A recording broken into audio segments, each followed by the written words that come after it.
got here right on time. We've arrived at a very special planet, Roshar. This is the setting of the Stormlight Archives, a wonderful tale in an enormous world. So let's dig a little deeper.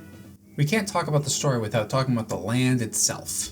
Roshar is an enormous world, full of a wide variety of flora, fauna, and landscapes, with the east and the west seeming to be entirely different planets from one another.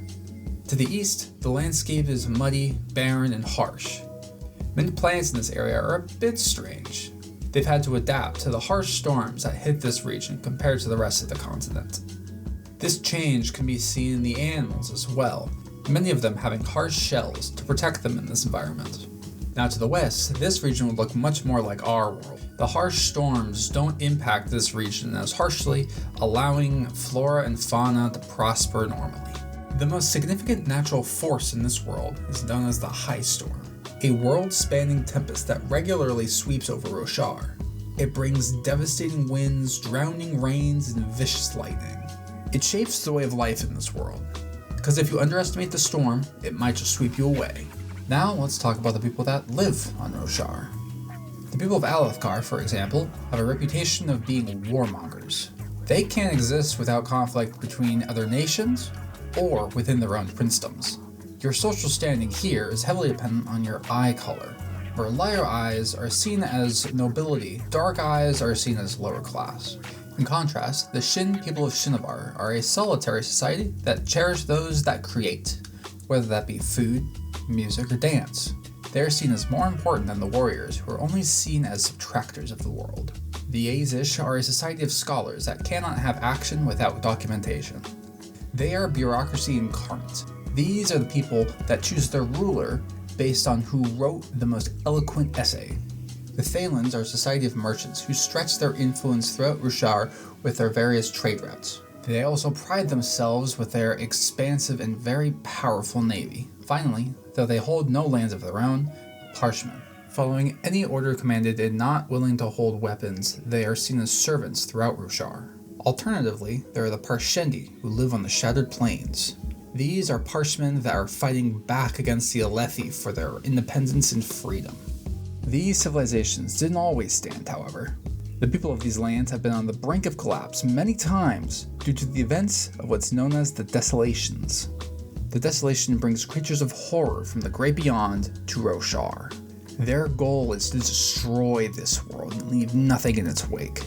However, right before the Desolation occurs, 10 Heralds of Honor appear to lead civilization to fight back against these creatures.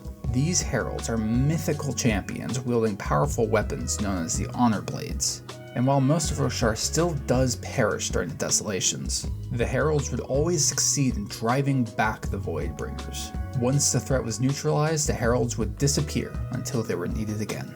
Now, while the world falls into chaos over and over, and civilizations rise and fall, the one thing that persists are the creatures known as the Spren. These creatures are embodiments of emotions, as well as the state of nature.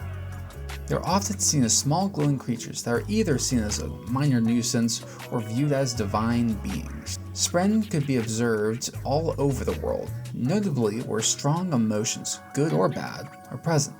For example, Wind Spren could be zipping through the air on a blustery day, or Anger Spren could pop up when I lose another game of towers. I know you're cheating.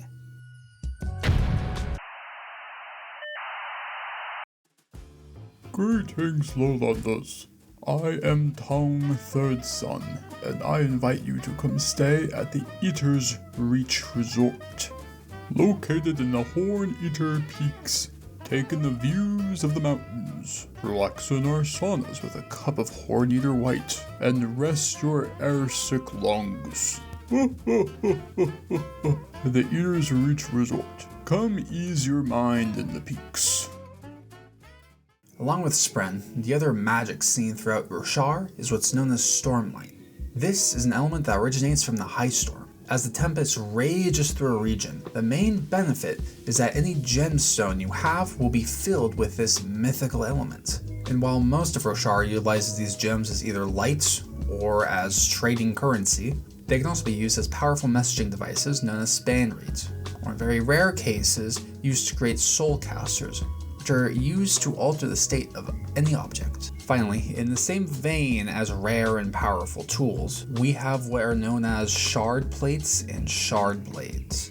These are similar to the armaments used by the heralds themselves during the Desolations, and if a wielder of one ever enters a fight, it quickly turns the tides of the battlefield. The shard blade has the attribute of being summoned from mist by the wielder after 10 heartbeats, and can be sliced through any material outside of shard plate. And if a person's cut deep enough, it will leave their eyes billowing with smoke as they drop dead. And on the other hand, shard plate gives the wearer superhuman strength and agility. And while it is possible to break shard plate, it is extremely difficult, and it can even be regenerated with Stormlight after the battle. Let's step foot into the story and introduce some of the main characters. First, we have Shallan, an aspiring ward and talented artist. We first find her as she's searching out Yasna, the king of Alethkar's sister. Shallan wishes to study under her as her ward, all the while being trailed by a tragic past that will not soon leave her shadow. Next we have Kaladin, a dishonored warrior that now lives as a slave, with a warning glyph tattooed on his forehead. While he sits in his chains, he plots to have vengeance against those who have wronged him. Finally, Dalinar Kholin, better known the Blackthorn, a feared warlord in his youth. He now seeks new purpose in following oaths in his older years. He seeks to unite the princedoms once more, while piecing together visions brought to him by a higher power. And these three are just the beginning. There is a full, vibrant cast of characters, each with stories that could fill their own novels.